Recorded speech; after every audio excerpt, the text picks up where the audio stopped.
What is up, YouTube? It is Onion Bomb here. Welcome back to another Honkaiimpact third reaction video.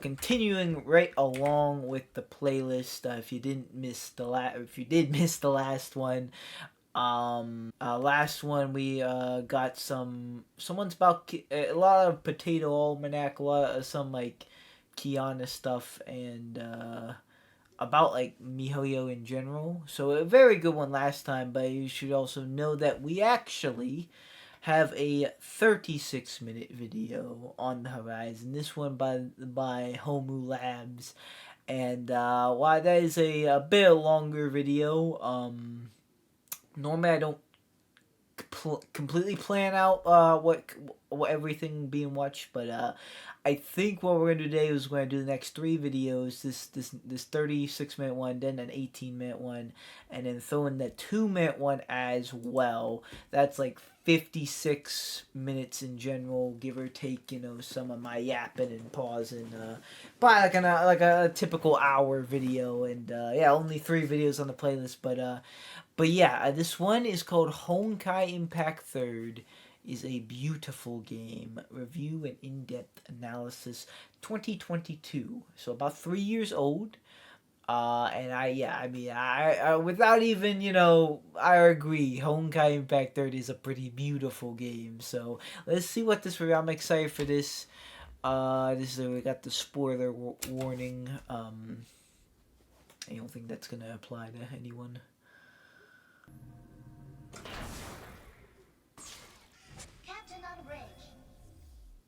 This is not your typical review. If you are looking for an unbiased review of the game, this is not the place for you. This video is made to express my thoughts and feelings for Honkaiimpact, hoping that it may help people see this game from the perspective of a newer player that got recently into it and had the patience to learn the game and consume almost all the content it has to offer. For me, Honkai is more than just a game. It's a narrative visual novel-like experience that it's accompanied by some gameplay. I consider it a massively underrated game that unfortunately will stay that way because it does an incredible job at the gatekeeping itself. From the clustered and confusing menus to the absurd number of shops and currencies that make new players feel like that they should have done a course in primary accounting before playing the game, the number of game modes and mechanics, gacha banners, and a story that doesn't pick itself up until you reach chapter 5 make Honkai a very demanding game that is known for the fact that it has a very low new player retention. It requires your time and effort in order to become more enjoyable. But at the same time, Honkai is a game that also rewards your time. The more you give to the game, the more it gives back to you, and it truly starts to shine in the mid to late phases of the game. But regrettably, this is also the reason why the game will never appeal to a broader, casual audience.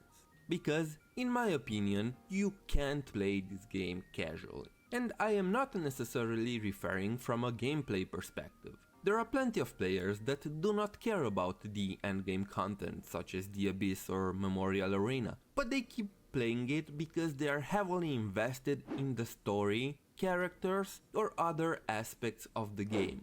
Everybody that stuck with Honkai past its early and mid game, it's hardcore about at least one particular aspect of it.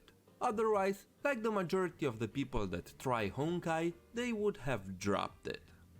Like any other game, Honkai has its strengths and weaknesses. I have seen some of this before totally. That definitely lots I feel like there's a lot of stuff like other like gotcha stuff as well that like I feel like I've seen that has like a lot of like menus, I guess, or it's like you have to like really like dig for stuff, or like if you did click here and here and here, it's like there's free stuff here, free stuff there, like or like if you got it, it's definitely a bit cluttered to say. It's but I didn't know about the non. Sorry, I'm tweet right. Wherever he just said the low first new player retention rate, something like that. Dang, interesting. But hey, it's definitely got like the story down, and I would say maybe even like the marketing with like the all the animations and whatnot. But I guess when it comes to the actual game, I don't know. Maybe I don't know. And in the end, it all depends on what we are searching from a game. Each one of us experiences a game differently, and this video is all about how I experience Honkai and why I love the game so much.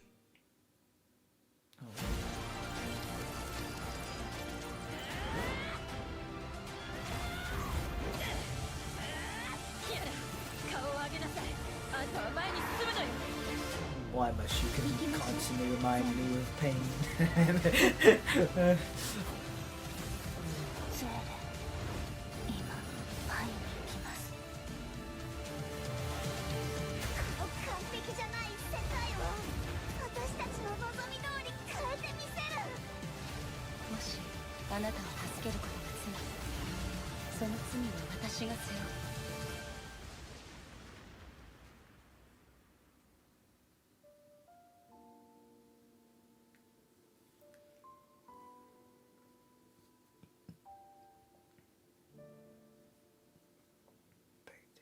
A beautiful game.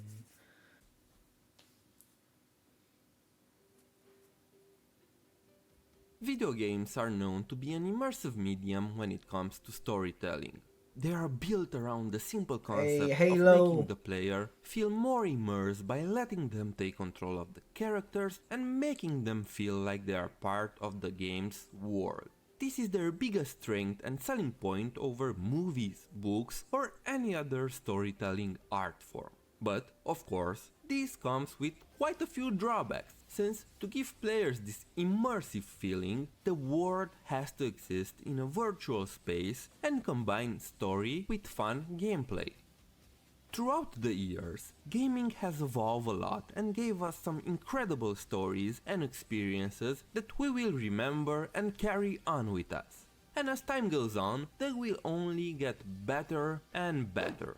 However, throughout their inception and up until now, gacha games had a negative reputation when it comes to their stories, people regarding them as just some shallow and uninteresting tropes thrown together to form this false illusion of a world that just seems to be alive and has characters that are just there to fool you into spending money for something you really don't need.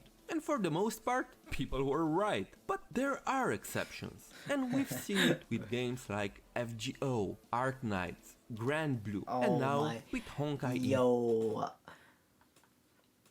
my one friend has been trying to get me to play FGO for, I'm not kidding, 5 years. 5 years. I have still yet not to play it. He also kind of likes Honkai Star Rail mostly, but I think he's played Impact 3rd for a bit, but yeah, that just I wanted to mention back as well. All these games have competent writers that put a lot of effort into making the stories of these games interesting and are not just a means to show you cool characters to milk you out of your money. And I must say that the story and characters in Honkai captured my heart in a way that no other game managed to do so. It is the main reason for which I stuck with the game and enjoy it. I'll be honest, gameplay-wise, even though I enjoy the fast-paced action and the carefully timed runs to get a high score in the Memorial Arena, I would hardly care about them without the characters. I enjoy playing the game because I can play my favorite characters whom I got to emotionally bond and suffer with throughout the story. I hardly consider myself a gamer. In fact, I'm one rare breed that plays game for the immersive aspect of the story and not necessarily for the gameplay alone. Don't get me wrong, the gameplay is important for immersion, but without the story, it would mean nothing to me. And please remember, this is just me. This is how I approach gaming and the story's very I important. am most interested in when Unless it's a I multiplayer play game. a game. You don't have to agree or be the same. I agree though. Live service. I feel like that's turned into something that like you hear and it's like because like so many games mess up live service and it's just like they either mess it up or it almost feels like they purposely released the game incomplete just so they could have it be a live service and look like an update. Like for example, I just called out Halo. Um, 2010 we have Halo Reach. Halo Reach launched with a full campaign. We had could play co-op or whatever. It had multiplayer with multiple different game modes. Some like brand new to the franchise. Firefight, which was a survival mode, and Forge custom games where you could make your own maps and like just have custom like multiplayers, and theater mode, all on the one game. And now you see today where Halo Infinite needed like 2 years to update that all in their game. Like it took 2 years for like campaign to come out and for more game modes to come out, and they're just adding. Today I just saw something like they're adding like a sniper like ricochet thing like that was already in the game. Like they're just like almost like making games not complete just to like pretend like it's live service. And I don't know, and it's definitely not just Halo. That's just my one example. I've heard of numerous amount of stuff. I feel like Fortnite, people talk crap about Fortnite or laugh about Fortnite, but like I feel like Fortnite started it because they did it well with like the updates and whatnot for what their game was. They did it well, and people tried to copy that format because it was so successful. And I swear nobody has done it right. I could be wrong, but no one has actually done it as good as them. I'm not sure what this is about to be because I'm not really sure what kind of live service Honkai has. But as a little bit of a gamer myself, if you will, every time I hear live service, I think ooh, ooh. But yeah. Oh. Being a gacha, it's automatically a live service game. As much as I enjoy the complexity and emotional roller coaster of games like The God of War or The Last of Us, they are a finite experience, which means that I cannot fully invest myself into that world because, well, it's finite. You beat the game and it's over. That is why I am a big fan of live service games. I played a lot of MMOs, Final Fantasy XIV being one of my favorite games of all time. But I found them extremely time demanding and I really cannot juggle with them while also working and playing Honkai and Genshin Impact at the same time. I enjoy being part of this living, breathing world that is constantly changing and improves over time. It gives me this authentic feeling as I, myself, change and evolve with the game. And MiHoYo has a very good schedule for updates.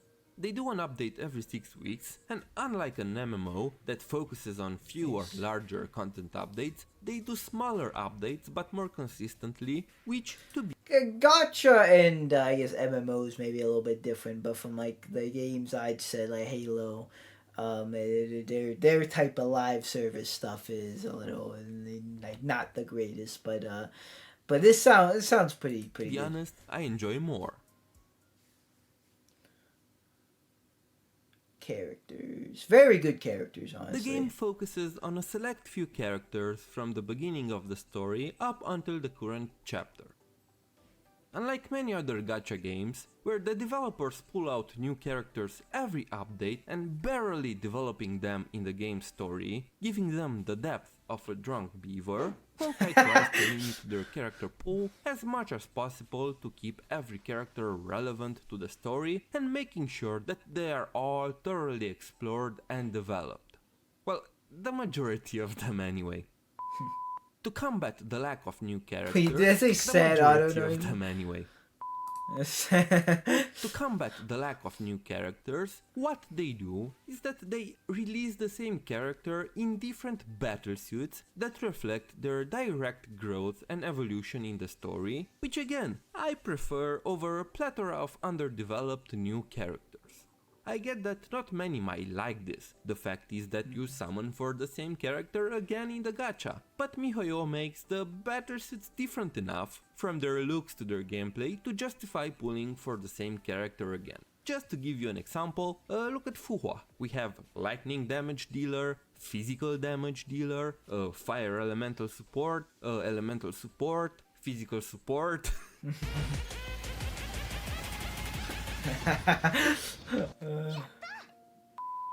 Again, some might like it, some might not. I don't have a problem with it, and I think that sacrificing new characters for more depth to the existing one is a good trade. Yeah, I think so too, honestly.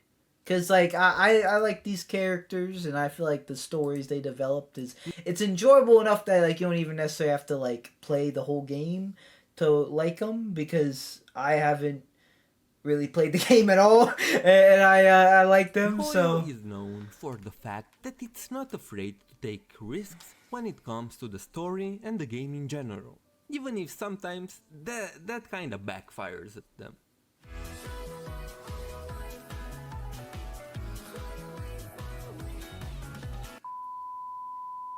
They always try new What things was to that? improve the gameplay and are not afraid to put their characters and players through a lot of existential pain and depression, Oh, no, going they're as not at far all. as killing some of them.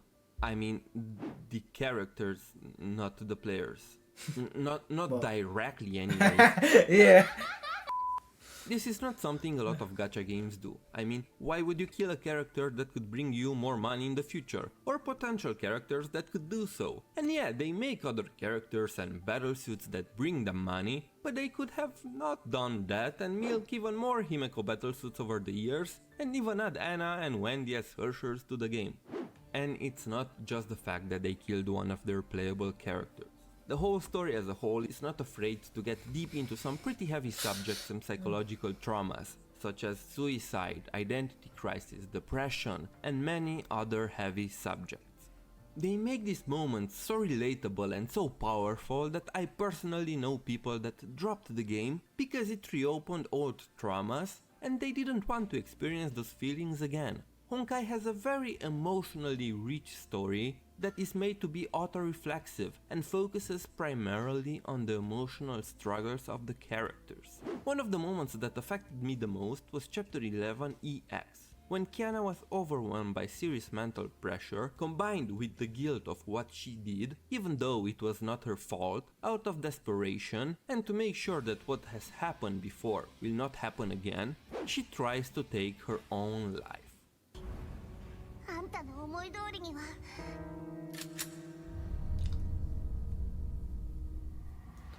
私がいるよキアナ絶望にはまだ早い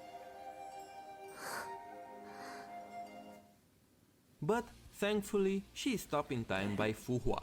For me, this was one of the most powerful moments I witnessed in any media, not just video games.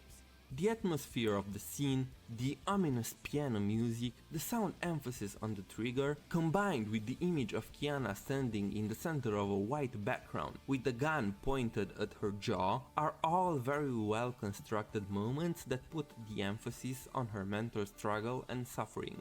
It builds up tension and has you at the back of your seat, afraid because you don't know what will happen. And after that, everything ends with a magnificently placed black screen with Fuhua's voice and theme in the background that brings ease and relief to both the player and Kiana.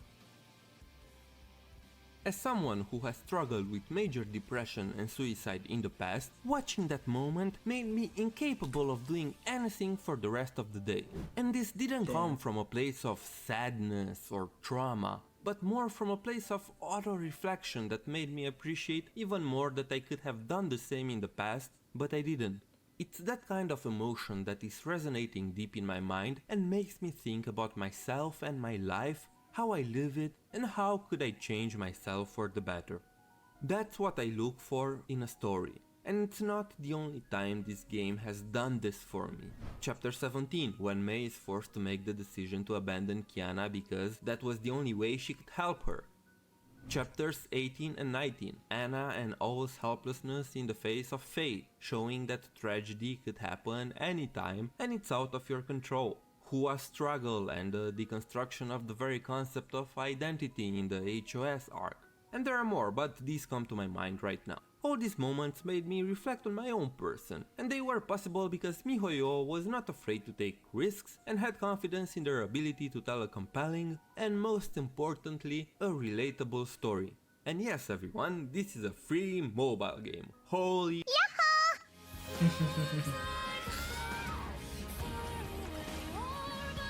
I keep forgetting this is a mobile game.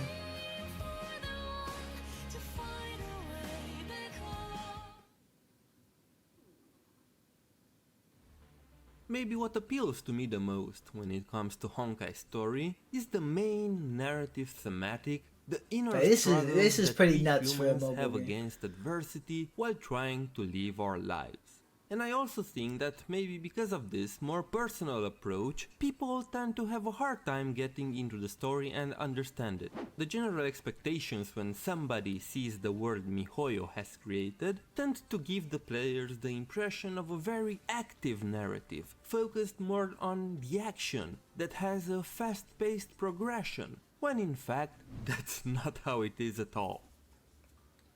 Because of that, and the fact that it requires a high amount of investment to understand it, Honkai's story can very easily be misinterpreted and make new players think that it's bad. And that's fine. As I said, MiHoYo did an excellent job at gatekeeping every damn aspect of this game. So it's perfectly understandable if you don't want to spend your time reading wiki articles and other external sources such as manga, or watch comprehensive explanatory videos on YouTube and replaying story That's what I'm doing right now. over and over to pick up details you might have missed. Anyway, I digress. For me, Honkai is a game about the struggles of humanity in the face of imminent doom. People fight against an enemy that they cannot even fully understand, let alone defeat. The cyclicity of destruction and rebirth, it's a fate that cannot be escaped, yet these characters try, and each one of them has its own way of coping with the Honkai threat and defy fate. It's the story of how humanity tried to go against the unfairness of life, which is very good at showcasing how both strong and weak we can be. Let's take a short look at Kevin, who is one of my favorite characters. The best way I can describe him is that he is a very complex character that comes in a very simple package with a very simple mindset and approach. Honkai must be destroyed, no matter the cost. He is someone that already witnessed the destruction of his own civilization, and now, after 50,000 years, he is bound by a promise made to the woman he loved to destroy the Honkai and prevent the same fate from happening again in the current era. He is a broken soldier, and the only thing he has left are the memories of a promise he made a long time ago. A promise that makes him continue fighting no matter what. In fact, I don't even think that Kevin wants to fight the Honkai. As he stated in one of Fuhua's flashbacks from chapter 20, everything he does is for Dr. Mei, and that fighting the Honkai doesn't interest him at all, it never did. All he did was for his own selfish reasons. Here we can already see a man that was broken beyond repair. His body was so heavily modified that he can barely be called human anymore, that holds on to the last lingering fragment of humanity within himself. This is also why he is willing to go to such extremes as enforcing Project Stigma, even if he knows the price that humanity must pay because of that. 必ず人類を崩壊に勝たせると。 On the other hand, we have people like Otto, who only fights the Honkai as a pretense to achieve his own goal, and in fact, he doesn't believe for a second that humanity can beat the Honkai. As But he said on to the other Kevin hand, when they it is formed right their here. alliance, he only wants to reunite with Callan before the Herrscher of the End comes and destroys everything. Everything that Schicksal represents under his command, it's just a cheap farce that only exists because people need hope. And Aro knows that by exploiting the most powerful human desire and emotion, he can get away with any atrocious things he tries to do. This is very well reflected in chapter 15, when Kiana asks Durandal why does she support Ado, knowing all the bad things he does. Durandal responds by saying that despite all of that, Schicksal is still the best bet humanity has against the Honkai, and despite everything Ado did, he also saved the lives of countless people. And yeah, she's right, things are not just black and white, you know, it's just like in real life. And don't even get me started on Kiana, whom I consider a very well written protagonist. Her evolution from this loud, naive and energetic girl to the much calmer and perceptive vigilante is believable and most importantly, a pleasure to watch and experience. Pre-Chapter 8 Kiana is a girl that's constantly running away from herself and her past. She even put up a psychological barrier to forget what happened with Siegfried because she couldn't handle the truth, and went on assuming his cheerful personality and values, continuing to live as Kiana Kaslana and wanting to honor the promise she made with her father to fight for everything beautiful in this world. Which I think is just a great line that truly encapsulates what this story is all about. On the other hand, post-Chapter 8 Kiana is someone that cannot hide from her past anymore and has to face her demons to continue her journey. She accepts who she is and what she has done and finds her resolve to continue fighting and honor her promise to her father and her teacher that gave up everything so she could have this chance. She realizes that her actions have serious consequences and that she cannot take things in such a light and easygoing manner anymore as she did before. She accepts the fact that she is K423, a clone created by Aro to be a vessel for the Herrscher of the Void, and under Fu Hua's guidance she tries to get stronger and to improve herself to make sure that such tragedies won't happen again. Also, her dealing with the loss of Himeko resonated very strongly with me and made her one of my favorite characters. As someone who went through a similar situation when I lost someone important, her struggles to cope with her loss hit very close to home for me.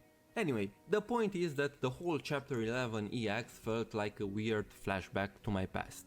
And not only that, the amount of impactful and emotional moments this game has me relate to, and the fact that the characters feel like real human beings that try their best to deal with their own issues and to come on top of them, or delude themselves even more and give in into their obsessions and dark thoughts, made this game so dear and so special for me.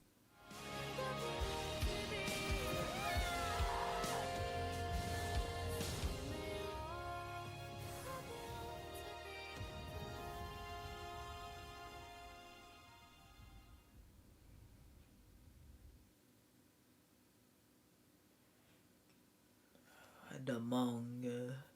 Remember when I said that Honkai rewards you as you put more time into it? Well, here is a good example. The story of Honkaiimpact is divided between the game and the manga. There are multiple manga that tell stories of the past, help fill up gaps left open by the game, and go into more details regarding the characters. In my opinion, playing Honkaiimpact without reading the manga is like eating ice cream without toppings. It's still very good, but goddamn that strawberry topping makes your taste buds ascend to heaven, high five God, and come back to earth in the span of a second. Don't get me wrong, you'll still have a good time without, and all those heavy and important moments that are pivotal to the plot still hold weight, but not as much as they do if you know all the informations from the comics. A lot of moments I have and heard good things chapters about the will feel manga. out of nowhere or incomplete. And seen some A good things as example well. is chapter 11, when a certain character will appear. If you go in without reading Azure Waters, which is the manga that explains Bronia's past, a lot of moments will feel pulled out of nowhere. You'll feel like you should know and care about that character, but you don't, because that's the first time you see her, because you haven't read the manga. But the game treats the story as if you did. And again, we can have a whole debate if that's a good thing or not. On one hand, it's fascinating to see them connect the two mediums, and the overall story flows much better because they do not hold back and try to work with information for multiple places. But at the same time, you could argue that the game should not give you homework if you want to fully understand the story. At the end of the day, it's a Yeah. personal choice based on your own way of playing the game. But Honestly, I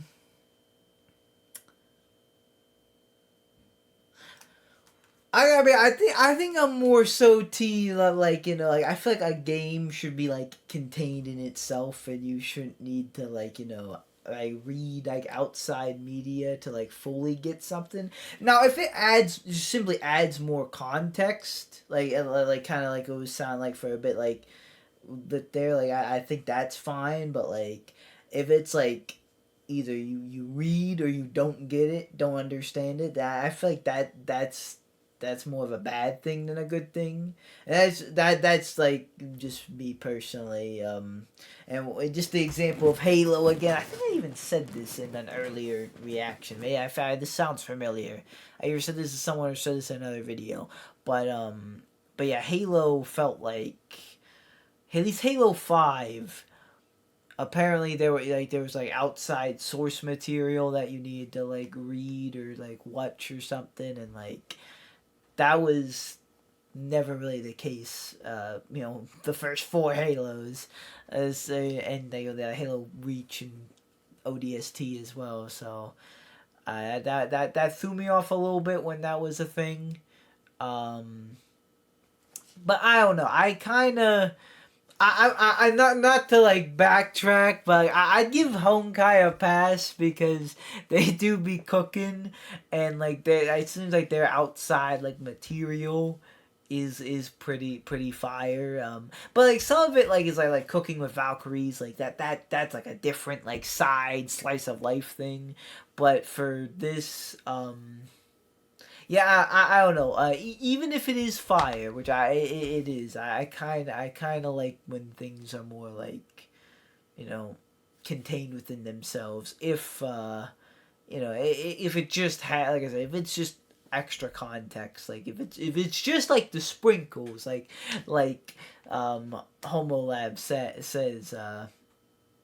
Then yeah, I'm okay with that. But if it's like the cone, and if you don't read it, you're like holding the ice cream in your hand. I think that's a little bit not the greatest. I just IMO. trust me, if you want to understand the whole story, the manga is mandatory. And I strongly recommend it because it's good.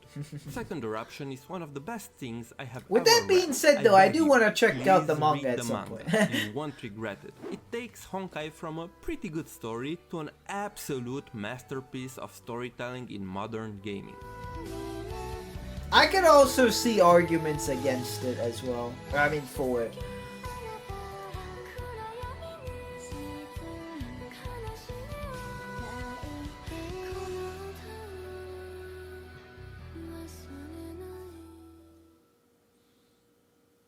The amount of care, time, careful planning and love that MiHoYo put in this world is incredible. It's filled with details, references and context clues that will make the story of the game much more meaningful and a better experience that constantly rewards you for paying attention and connecting dots. Like when I first read the Divine Key manga series about Dr. May developing a battlesuit that can fully harness the powers of a Herrscher core, and later realized that the same suit is used in the game's story, blew my mind away.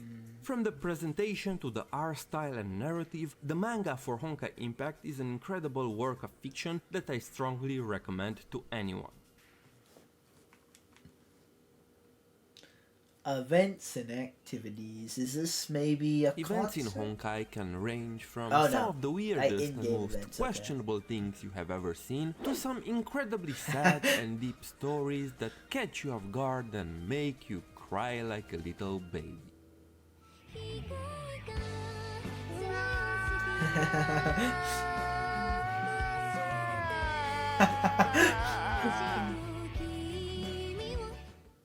Just last patch, we had an open world of Ark City showcasing the story of the latest battlesuit added to the game, Brani, an alternate version of Brania from a Bubble universe. And to be honest, it was extremely fun and surprisingly interesting from what you'd expect from an event. In the majority of gacha games I played, events were just side content that had no depth or meaning and were just there to give players some rewards. But not in Honkai. You could get some silly events like the Stand Wars or the Chibi event from 4.6, but they also come with their own stories. Even if not that deep and complex, they are still fun and built around the characters. Usually, the story from the events and activities is not canon to the main story, but instead they take place in what is known as the Captainverse, which is a multitude of parallel bubble universes that happen to have alternate versions of the characters from the main story, and it's one of the most convoluted and confusing things in this game, but believe it or not, they also went the distance to give a logical reason behind it. In Honkai you have this thing called the Sea of Quanta, which is a dimension that exists between multiple bubble universes and lets you travel between them. The Sea of Quanta is also explored and explained in the main story of the game, and MiHoYo used it as a means to pull off some crazy stuff. Now, the Captainverse has its own lore and succession of events with the captain, the player's self-insert, that is hella confusing, and I won't bother explaining how it functions because it would take me ages, and even if I try, I am still not caught up with everything in it to do it justice. Don't worry, it's not the main focus of the game. If anything, it's more like a side thing that 70% of the player base does not understand completely. If you do, you're crazy, or you played for a long time. What I wanted to highlight when it comes to events and side content in Honkai is their ability to showcase the characters. MiHoYo goes the extra mile to make them feel alive and give them more depth in order to make you feel attached to them. And yeah, sure, they do this to psychologically manipulate you to pull for them in the gacha, but never ever has someone gone that extra mile to psychologically manipulate me to pull as MiHoYo does in this game.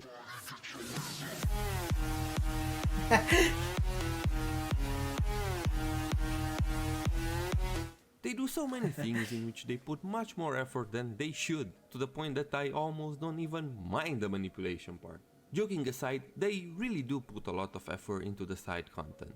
You always feel like there's something happening, even if these are little things that not many care about, but people like me that care for the lore and the characters can really appreciate them.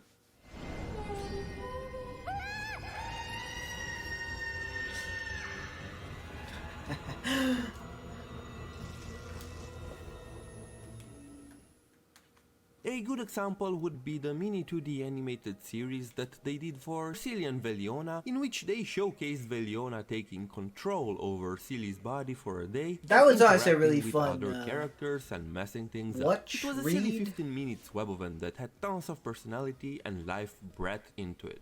From the funny interactions, the contained self-awareness, to the way it played with some of the traits of the characters in a comedic way, it managed to keep my attention and put a smile on my face. Me too. When it's the birthday of a character, they do this mini-sized story that is just a couple of minutes long, in which you can see the characters and how they celebrate their anniversary in one form or another. Some are funny sketches, and some even offer more information about their lore, and they always reward you. And again, they didn't have to do them. They could very well send you an in-game mail as they do in Genshin and be done with it.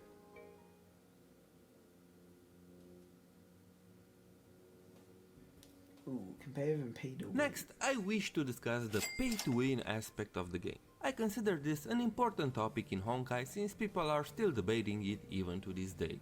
As any term that came to be in the age of the internet, people have different opinions and interpretations of the degree to which its meaning can apply or not. Okay. There are numerous debates on how far a game needs to go in order to become pay-to-win.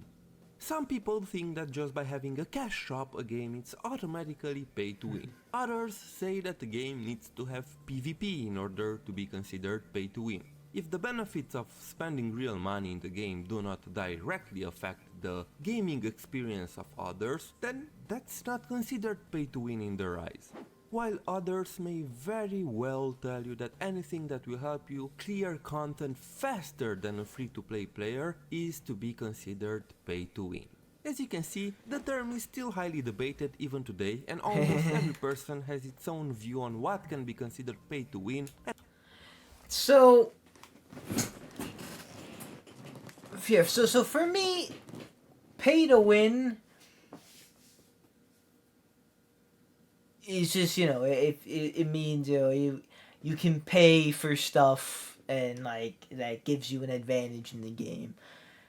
And honestly, if that's not like multiplayer, like actual like versing someone else like online and like, you know, I don't know if anybody knows like sports games like Madden for American football or NBA for basketball and MLB, like there's like, I think it's called Ultimate Team. I know it's called Ultimate Team in Madden, but I don't know if it's like in the other games. But there's an Ultimate Team where you can, it's pretty much it's like a gacha in itself, but you like buy like cards and stuff, and like that's used for like against other people. So that to me is very pay to win. And but and that it can be a little like, you know, cheap if you go against someone who, like, you know, maxed out their credit card to get a good team, and you're just trying to be maybe you like a $5 pack on, you know, like that's kind of, yeah, that's why I don't like pay to win. But if it's like a single player experience or something like that, I don't really care. Like, if people want to throw the checkbook at a game for like single player, like, go for it. But that's you. I personally wouldn't, but that is you. It's only like if you're like, you know, affecting my experience, go like playing against you. It's like an unfair advantage against other people. You know, that's only when I really care about pay to win. Of course, when stuff is just like cosmetic only, like that's not pay to win. That's completely fine. But which brings a question. Honkai, it's just a single player game. I forget if I asked this or not. I'm sorry if I have, but it's just like a single. You can't actually, can you first play people, face people? Because like if not, like I really don't care how pay to win Honkai is. But if it is like a multiplayer thing and like I guess then yeah, I mean maybe it's, but honestly that's to each their own. And from the little gacha experience I do have, and like the little intel I know, it seems like they do often like bless you up where even you like have to pay money. Like it's possible to play free to play. And speaking of the shirt, one example is Bleach Brave Souls. I have some pretty good characters in Bleach Brave Souls, but I haven't even really played the game, nor have I spent a penny on it. So it's it's what got me to ask the question, because I wasn't sure like you know, like how like multiplayer it is, because that would be like how pay to win is it? And what cannot. So, honestly, it is up to you if you consider Honkai pay to win or not. I already saw this debate too many times, and to be honest, I don't want to take part in it anymore. The game has a bracket system I guess that divides. I guess it is a debate. But yeah, I honestly, like, I'm not really gonna go into the debate here because I don't really know. But it's like, if my take is, if it's single player, then it doesn't really matter if it's pay to win. I really don't care if single player games are pay to win. Really, I like how I just don't. That's up to you if you want to pay. But I don't really care if it's like multiplayer against like real people. That's like, okay, you know, like that's a little unfair. Like you're like paying like for an advantage against other people. Then like that's the game. Like that's a little much. Divides players into multiple tiers based on their level and performance, ensuring that players compete against people of similar level and experience. Even if you can technically clear all the content with almost any Valkyrie, as long as you pay attention to how you build your team, weather effect and boss mechanics, this is the place where whales can get a significant advantage and get a better score.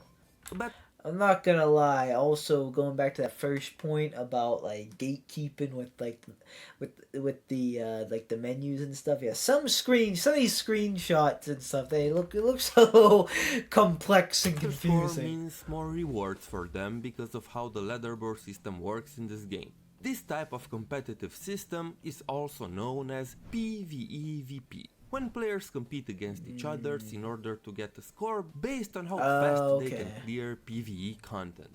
But as a counter to this argument, it is also true that with enough time, skill and resource management, a free-to-play player can catch up and have similar scores with a whale. But it's also true that if you take a whale and a free-to-play player with similar skill level and put the two to compete against each other throughout different weather effects and bosses, the whale will have the higher score in the end.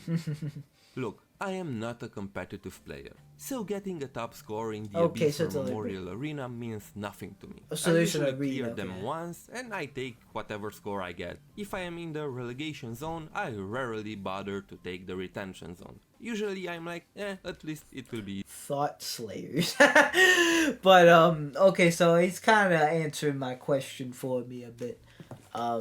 So that so there's at least this. I don't believe, at least I haven't seen anything that there's like an actual like PvP kind of thing. But easier there's next week. this. I play Honkai for the story, the intricate universe, compelling characters, and the overall feel of the game. The lack of rewards is also not a problem for me, since I am fortunate enough to afford to put some money into the game if I truly want a character. But that's just me. I know that not everyone is the same, and others may or may not tolerate the advantages that the paying players might get in this game. If you think that Honkai is pay to win and it's not worth it for you, then I completely understand. If you are someone that is not bothered by it and you like to compete against others in this kind of manner, that's also perfectly fine. I gave you my thoughts and some facts. You decide for yourself. The future. The future is now, according to this video. Or post Honkai, honestly.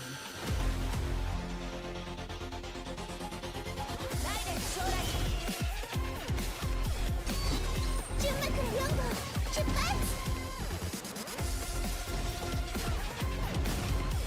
燃やし尽くせ。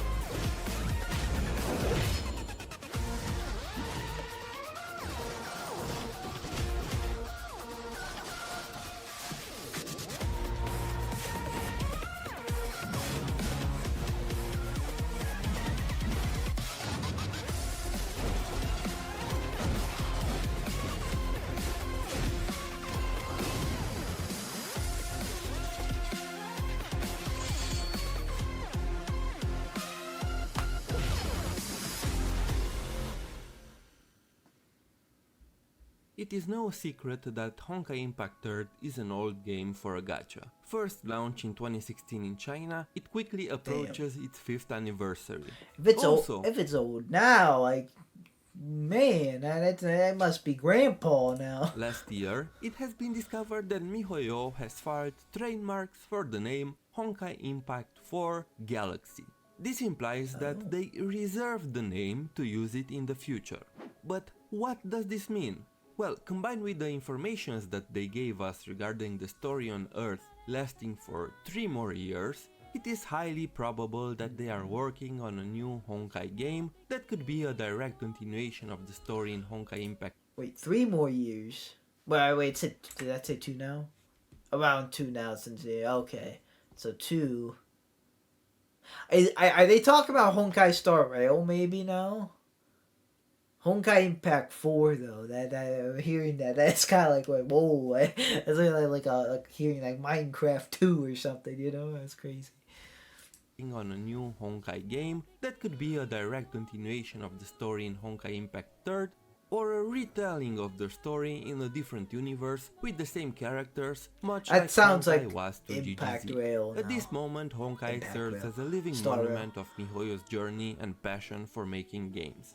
From a flawed but promising small game on an oversaturated market to what it is today, one of the best gacha games I have ever played. If Honkai Impact 4 Galaxy will ever release, I hope that it will be a culmination of their experience gained over the years that will manage to capsulate the fast-paced and impressive combat of APHO, Genshin Impact's open world elements, and Honkai Impact 3rd and Gungar Z self-reflexive and character-focused storytelling. I cannot be more excited for the future of this franchise, and I am looking forward to what MiHoYo will do in the future with this game. Very curious if that's still like a thing, or if that was just like a code for like Star Rail, or that didn't they? It's like made some other game. I thought I've heard.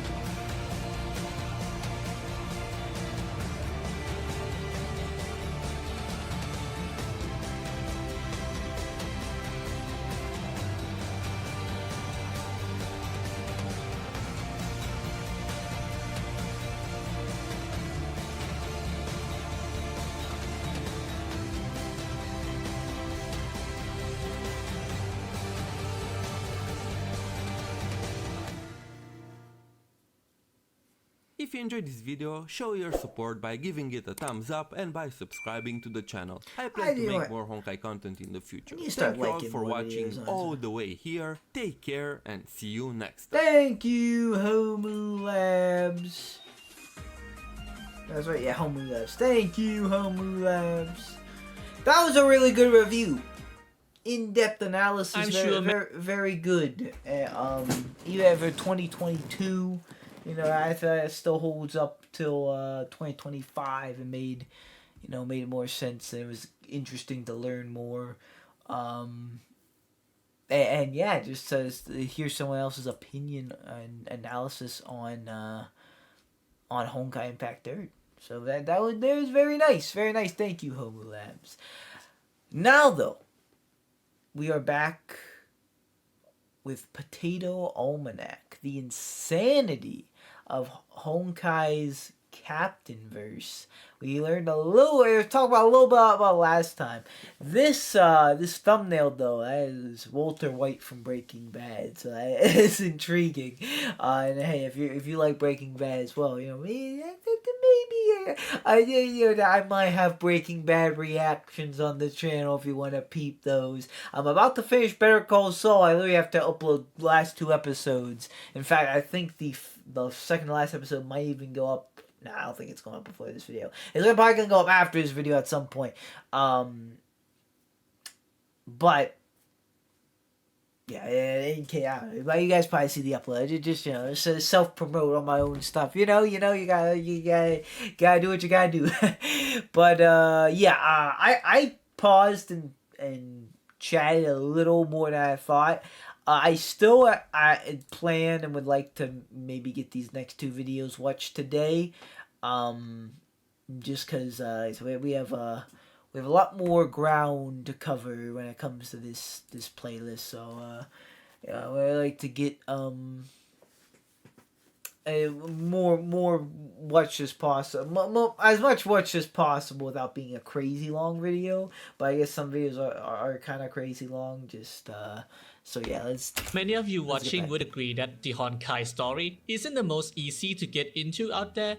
Not only you have the main story, you also have the mangas, visual novels, and everything in between. But what if as far as like following wise, yeah, it might be hard to get into. But if you like. If you watch some animations of it, it's like the enjoyment is definitely there, because I definitely got pretty into it. Another story outside of all that, one you can't even play. If you ever hung around any Honkai fandom for a decent amount of time, you're bound to hear about this thing called the Captainverse. It's a story about the captain, which you may think is the Hyperion captain that we started out as when we start the game. But as the game progressed, it made the captain more of a Captainverse thing than our player character, with the first one having came out in 2019. So today, after surviving my last semester, I'm going to tell you about the what and the why of the Captainverse, and how it became the obsession of some parts of the community, even though it looked from the outside to be nothing more than an advert to sell whatever battlesuit was releasing that patch without anything interesting to make it such a big deal. You see, Honkai Impact events I are love quite that picture. different, especially when you look at the other Hoyoverse games like Genshin or Star Rail, where all their events are mostly inconsequential events or some seasonal festivities. Point being, you wouldn't lose too much if you didn't play it. There's still events like this in Honkai, but sometimes you get the Captainverse ones. I remember back when I started this game in 2020, it was Honkai Quest at the time, and upon playing it, I quickly realized that it didn't Ain't have that the truth? Muted mic, no video. Yeah, you just like I had a class where I like literally woke up and like everyone was gone in the Zoom call. I was like, oh. anything in common with the main story at all. So what did I I do? was tired ignored that it. day. And boy, little did I know. The captain's adventure begins with him being I'm sorry. I know I'm focusing too much on the memes, but I know. that dude, that playing it, I quickly realized that that it got didn't have chucked anything out in the common window. with the main story at all. So what did I do? I ignored it. And boy, little did I know. The captain's adventure begins with him being sent to explore a city named Sapphire under the orders of Otto. In this random bubble universe, he's here to find a way to save the Callan of this universe. But little did he know that this adventure would set him on a story of simping for this one girl, and a few more. You see, the captain doesn't travel to any bubble universes by just using the normie stuff like the Eye of the Deep or the I am the second captain divine key. now. Instead, he transfers himself using his ability, consciousness mapping, that allows the user to transfer himself or his consciousness onto a person in the world or timeline, hence the name, with a catch that sometimes he just forgets himself and it becomes worse if he repeatedly does it. And that's what exactly happened when he came to Sapphire. So now he just go full dating sim on this vampire girl he just met in the back alley. This universe's Teresa named Luna. Here he learns about her impulsive sucking desire and gets to know a lot about her. But he got a bit too cozy with her as she sucked him dry. No problem though, he can map himself back on demand. And after eventually getting his amnesia fixed, he then started to do what he came here to do. But unfortunately, the plot demanded that this will be his last try. The target, Callan, of this universe was conveniently the sister of Luna, and her situation is a bit complicated. Luna, in this universe, while still a Callan clone, was a vampire that made whoever she bit immortal, though tethered to her existence, meaning that you can take her out and anyone she bit goes with her. Now the thing is that vampire needs to feed, and it's Callan who's trying to do this, which as I said would mean ending herself by extension. In this last try, the captain was given a choice to either shoot one of them in the chaos with an anti-vampire bullet. But the more canon ending is the one where the captain shot Callan because he promised Teresa to save her. Are you starting to see a theme here? Oh, and then he gets mauled by her. Now, the captain felt pretty down after failing the mission, but not too badly as he forgot most about it except for the promise he made. But the story demanded that his life to be anything but normal, so things just randomly happens. Like having the multiverse distinct Seele sliding into his DMs, followed by getting dragged into a trial for her to test if he's worthy of her dearest. He passed, though question still remains about how he was supposed to save her. Anyhow, that will be put on the back burner for a while, as one day he gets randomly summoned into the Honkai Kingdom's world by the multiverse distinct Vodka twins. The events in this period came when the main story started going all in with their multiverse concept, namely the Eye of the Deep chapter. There's also a very relevant manga whose art style physically hurts me to read.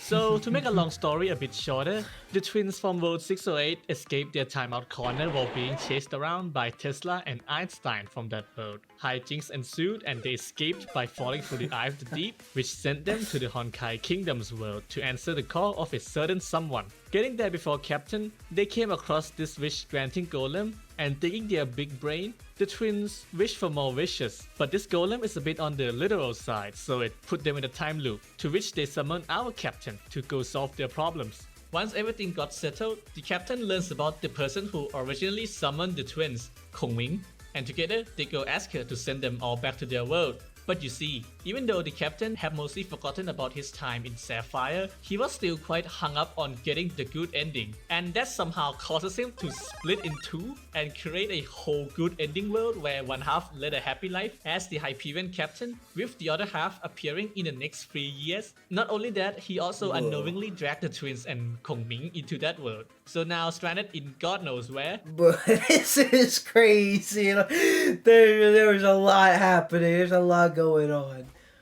Uh.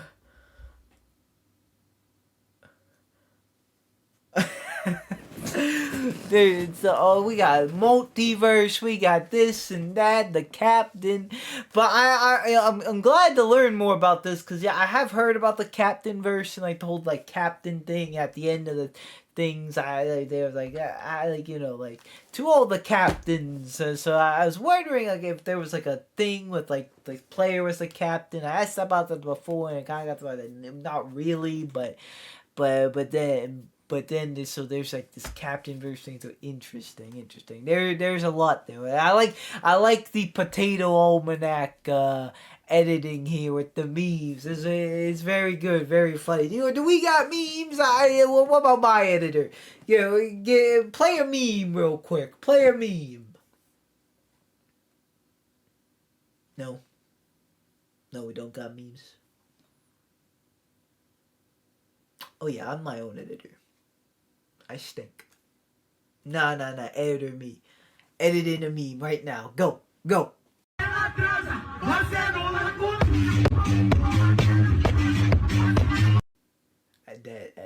might have been a misinput. I'm sorry about that. Let's just get back to the video. The trio decided to cook up a plan to lure both the captains half to get off this world in the events of Armada Imaginary Mazes and subsequently all drifted. Meanwhile, the previous duo noticed the commotion and went to chase after the twins. Spoilers, they will not catch them. The trio's plan went smoothly and the captain successfully fused back, and after a few farewells, they all went their ways and that will be the end of their story, right? No! While Kongming got back to her world, the captain failed to go back for some reason. We'll get back to him later, as now we go follow Kongming. While she was stranded in Cap's happy world for 3 years, there was this seal in her home world that no one could maintain but her. So that seal kind of broke. Well, I'm sorry, I'm laughing at myself. Because I said, damn. Like, literally not realizing what I was seeing. I was just like, damn, like, that's crazy. But then I realized, oh, wait a minute. That's an actual damn, and it just broke. So like that was like a pun, and I didn't even mean it. I was like, damn, but like this is a damn. Seal in her home world that no one could maintain but her. So that seal kind of broke, releasing the beast within that go blow stuff up, but more importantly, breaking the wish golem which goes into hibernation, though not before taking notes of everyone who made a wish to it. This included Kongming and that world's reader, who previously got immortality from it. This will matter later. Anyhow, she go reseal the beast, but she wasn't aware of the true magnitude this is of sounding the like situation. Marvel Comics. Like, I'm not a big Marvel fan or like a comic fans, but like I have friends who are and people talk about it like around me and like man, like the multiverse stuff, like there's a version of this and that, like there's like a version of like Spider-Man that's like he like dies and then there's another that comes back as like a zombie kind of thing, and it's a zombie and like just like into the Spider-Verse, like all the like the Spider-Men like are like actual like different ones. Like there's a lot of different versions. Like there seems like this like multiverse can get really cool, but like all at once it can be like kind of like confusing and a little overwhelming. So took a bit too long and lost Rita in the process. This made her feel immense guilt, and to maintain peace, she went crazy and reunified the kingdom, turning it into an autocratic hellhole with her at its head. The captain now then appears in this world and meet the very cold Kongming. This bad ending is unacceptable, he thought. Not only that, she gets poisoned while talking to him. Before her death, she left him a message. Reload the save. Actually, she told him to go find an artifact that we would later learn to be Tesla Zero to help him be able to get that good ending with his mapping. Quickly getting started, the captain think about the situation.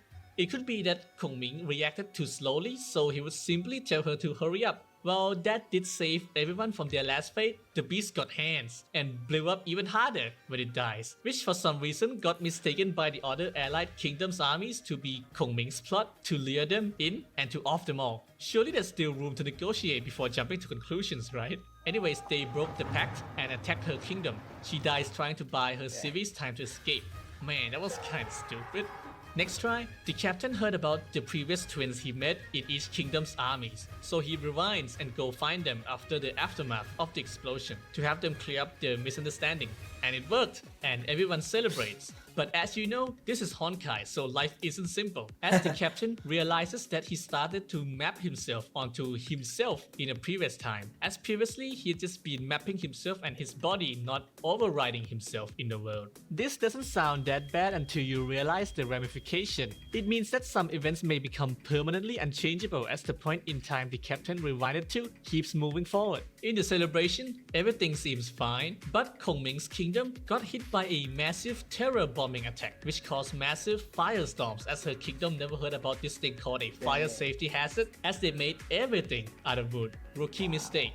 The captain maps himself back to go and stop the bombing, but the T-side seemed to have more than one people, and one of them gave Kongming a taste of living in London. Next time, he tried speedrunning, getting rid of the bomber while getting Kongming to leave the city early so she don't get London. Unfortunately, fate has other plans. Someone missed an IED, and then boom goes the city. This spooked the horse at her carriage, and it went out of control, throwing her out of the city into a ditch somewhere. She's dead again, of unknown means. Next try. What if he sent her out early before the bomb? Didn't work. She gets turned into Swiss cheese by a random storm of arrows. What if he sent her out on foot? She gets caught in a building collapse and dies. This is getting stupid. It's almost like the world fucking hates her or something. Anyhow, after an untold hundreds or perhaps thousands of tries, the mapping starts to take immense toll on the captain as he starts to despair. Well, he got her to live longer every time. Eventually, something random gonna come and get her somehow. The time he has becomes shorter and shorter, and at this lowest point, Tesla Zero activates and reveals that she got left here by the captain in the future. Yeah, apparently the future captain saved Kongming in the past, but back to the present, Tesla Zero says something along the line of, she reveals the info about the golem taking notes when it got smashed during the time Kongming wasn't around. Apparently, the golem couldn't find her, so it assumed that she's just a mortal who isn't supposed to exist at the current time. Now that she returned, the golem tries to correct this perceived error, and that's where all the random shit getting her comes from in other loops. At this moment, Kongming realized a way to game the system. Cause if the golem wasn't gonna allow her to exist in her world, then she could just leave this place and join the Hyperion. Crisis averted. After the event, the captain decided to make his Hyperion a sanctuary for the Bubble Universe's refugees. And for the next few events, he just goes to various universes in search of this one person he made a promise to. He went back to the past when he saved Kongming when she was a kid and left Tesla Zero there to complete the timeline. But as this goes on, his mapping abilities becomes worse, as he literally loses himself after mapping himself onto a detective. So he just went MIA for a long while. That is until his acquaintance, Rita, comes to yank him out and joins the Hyperion. Sometime later, the captain went missing again, but this time it's the Bronya named Bronny that gets him out, who escaped her world with the help of yet another Hyperion group that I'll call the Ferryman Gang. We'll get to them in a sec, but just know that while everything was going on, they're in the background stealing ether anchors from all the worlds they visit for some reason. What are ether anchors? Well, glad you asked. Ether anchors are the things that anchors a bubble world to keep it stable. Being some kind of core to the world, usually it comes with certain quirks that one can use to pull off some reality bending stuff. That wish granting golem in the Honkai Kingdom's world was probably its ether anchor.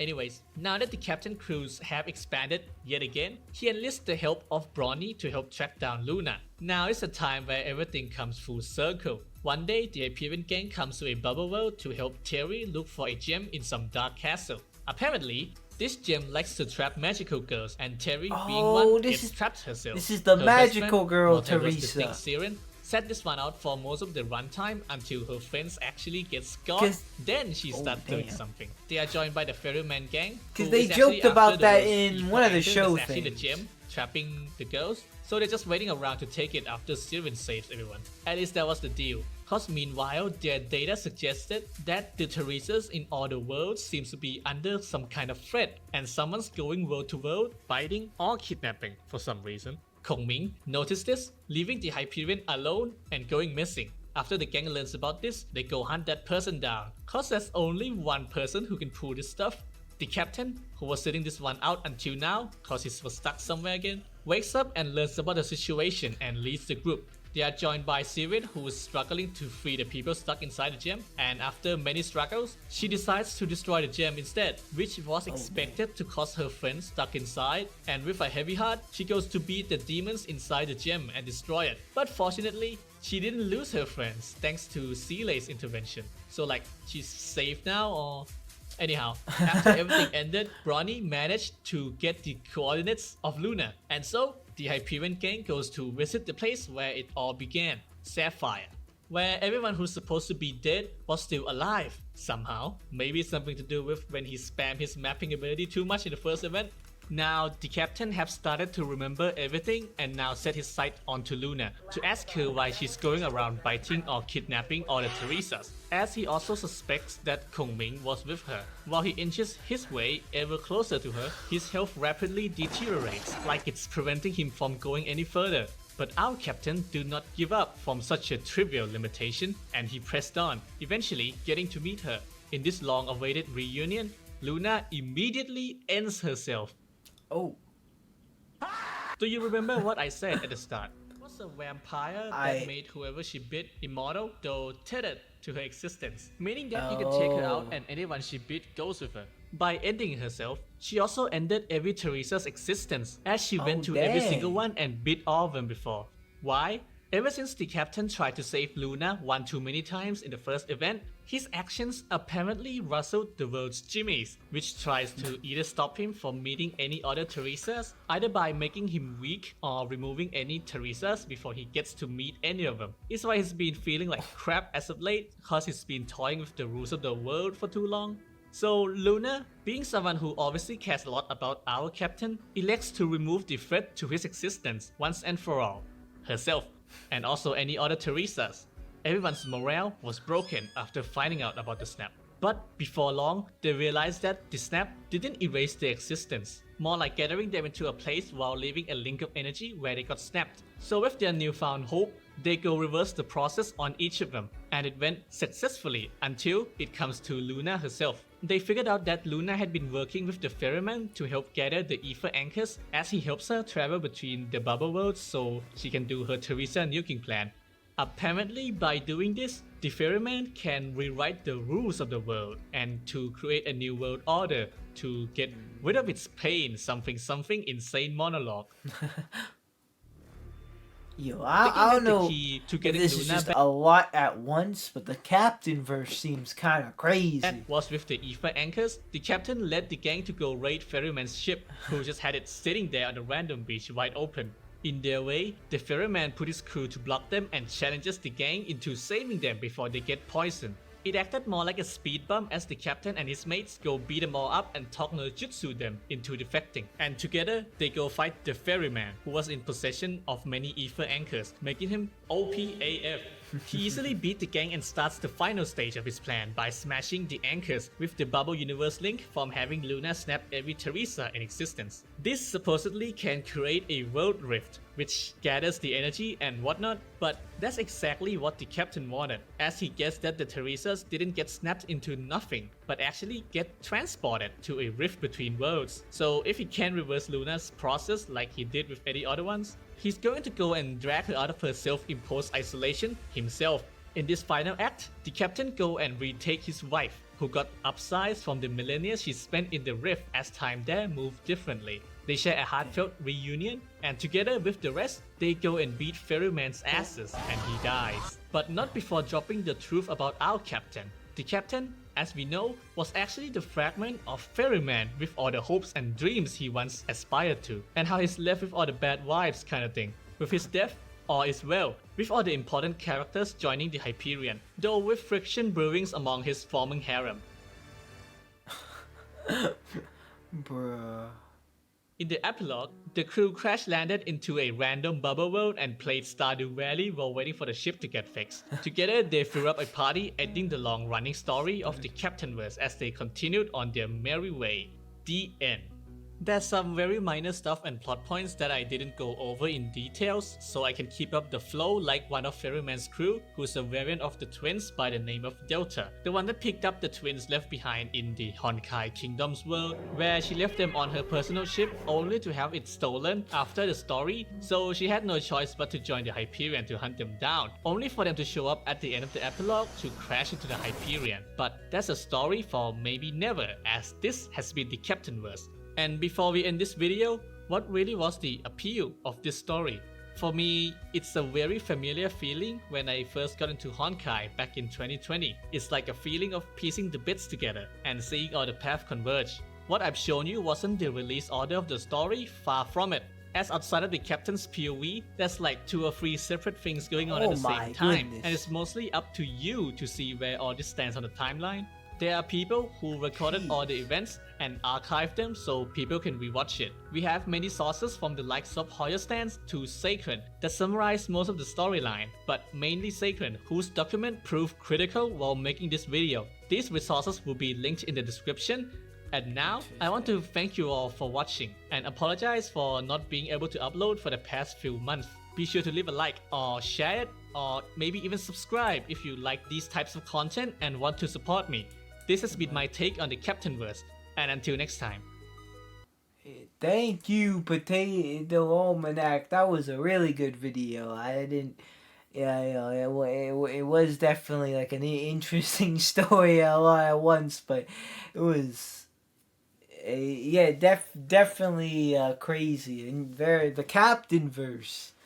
They're like a whole new thing, a whole different thing. Interesting. Honkai has a lot. Has a lot to it. That is pretty fire. But yeah, very, very, very interesting.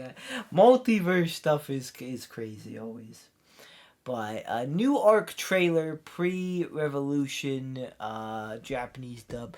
I believe this is something I have seen before, but we're gonna check it out. Last thing, but this is already like I think the longest Honkai video I ever done. So lots of yapping. I apologize. Oh, this is Otto's thing.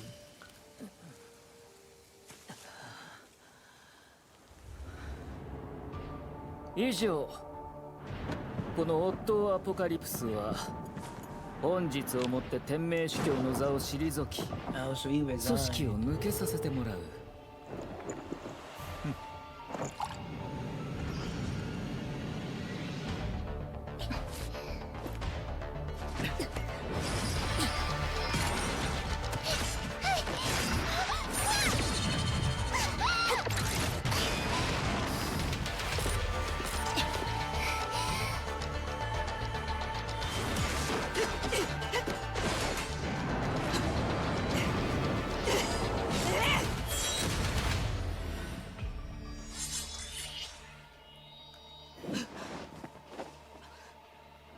お久しぶりですお寿司様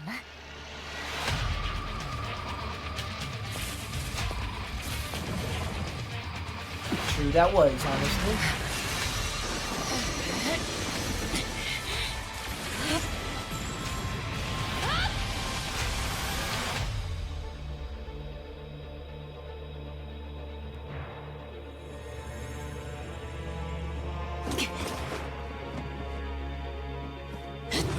"そろそろ約束を果たしてもらおう古き友よ」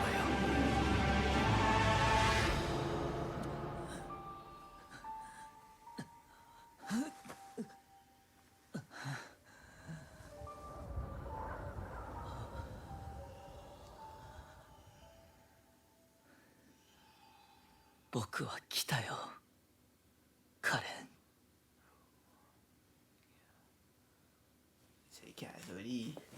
He cooked at that point. But alright, maybe getting into some of that auto stuff I remember from the first time going about this. Interesting next time. Yeah, I mean, this one, we only watched 3 videos, but they were longer ones and very interesting ones. That review from Homu Labs, very good and just very briefly, I think, mentioned the Captainverse, which kind of set up the Potato Almanac one to go like completely in detail for a lot of the Captainverse. And the Captainverse, I didn't even know was a thing. I 100% first time hearing about that, so that was pretty cool to learn more about.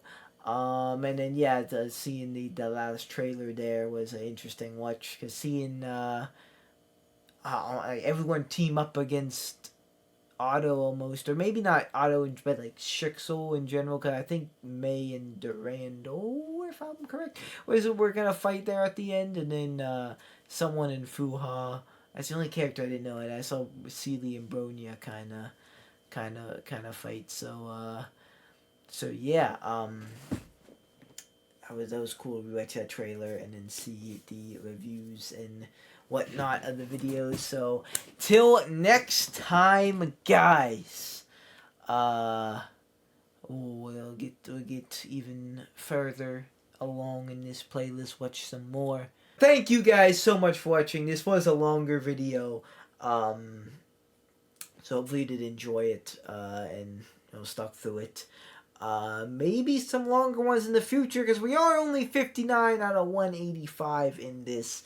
I don't mind the more the merrier. I don't mind keeping going with the Honkai stuff, but yeah, I just I am excited to get through the playlist, so maybe some more. But yeah, maybe not this long. I'm probably gonna go back to maybe keeping it like 40 minutes to an hour. But we shall see. For now, though, guys, that's gonna do it for me. Thank you guys so much for watching. Like or dislike, subscribe or don't subscribe. It's always up to you. I'll see you guys in the next video. Watch of me. Good boy.